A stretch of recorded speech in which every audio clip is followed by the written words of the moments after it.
Okay, y'all, even though I got some real nice germination on this turf type tall fescue that I planted a couple weeks ago, right before we had a nice little cold front to come through and drop the temperatures down to the 70s for about a week.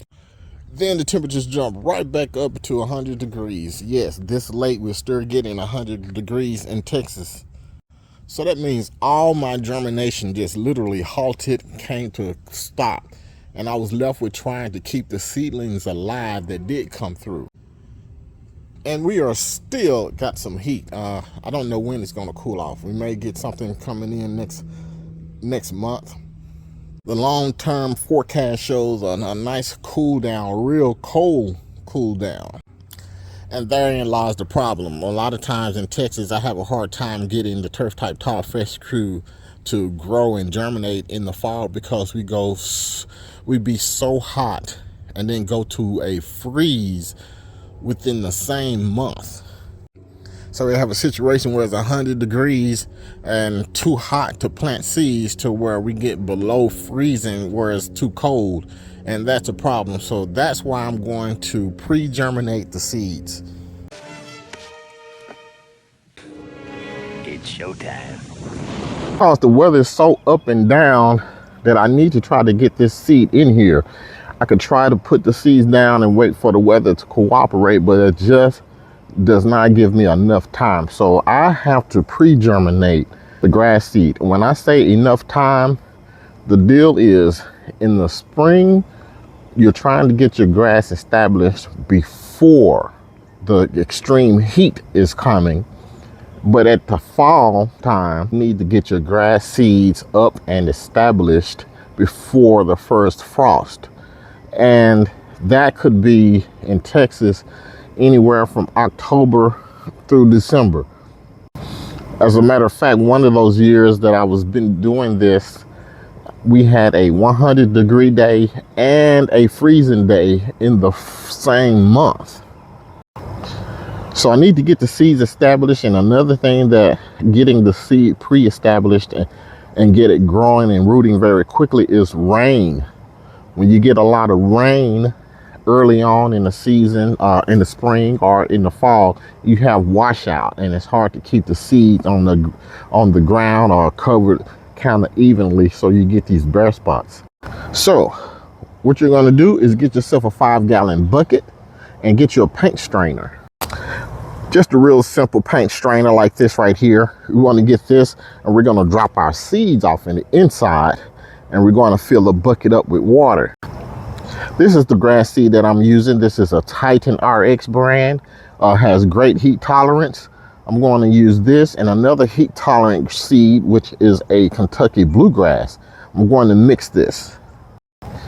And because the seeds in here are so small,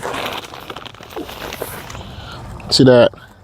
Very small compared to the turf type tall fescue. That means I don't need as many or as much pound wise in order for it to cover a 50-50 mix.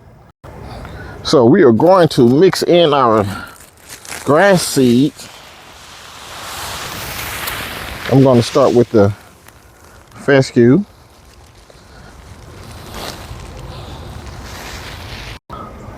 And don't do as I do as I say, because I did waste some, and that's going to be a weed.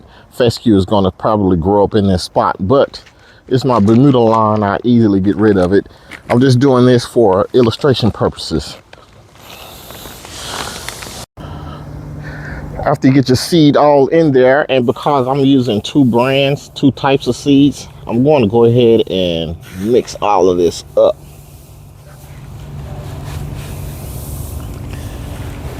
The next step we're going to have to do is we're going to have to fill this bad boy up with water. So this is a product that I'm going to be coating my seeds with. This is a gravity plant growth stimulant, not to be confused with a plant growth regulator. So I'm going to stimulate the seeds as much as I can, and we're going to put this in each bucket of water full of seeds. I'm only using about an ounce of that plant growth stimulant. And next we're going to have to put our seeds off in here, and it's probably going to be some spillage, and you see how the seed won't go down. That is the purpose of the brick. But I'm thinking the brick, see how the brick is, that's so buoyant that it won't go down, so I have to get something heavier. That's where this comes in handy.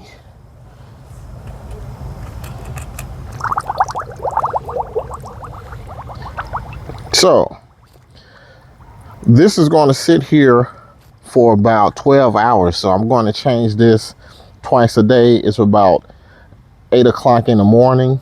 So around 8 o'clock before I go to bed, I'll switch the water out because the water needs to be drained, because these seeds, they let out a toxin.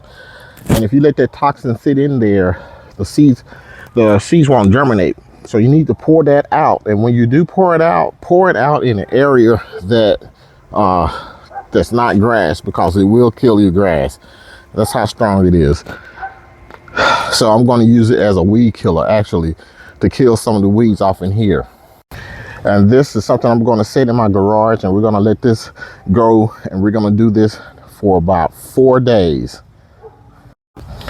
Now, once I get all of the seeds all pre-germinated and I take the seeds out of the water, it's going to be really wet and messy and soggy. So I'm going to let it dry out just a little bit, and then I'm going to mix it with this carbon here. And the reason why I just wanted to dry it out, and then I need something to carry it with. I'm gonna call this the carrier. This is something that after I mix it in, I can spread it in my spreader after I get it all mixed in. If you've been following me, you know I've already detached the lawn and I've scalped it, and you can see I have a lot of bare dirt here. So that project is already done.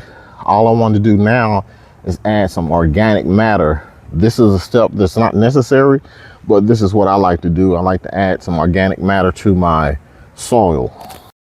So basically what I mean by that is I'm going to top dress this off with a mix of compost and probably soil compost mix. I may go straight compost, depends on how much it costs when I get there.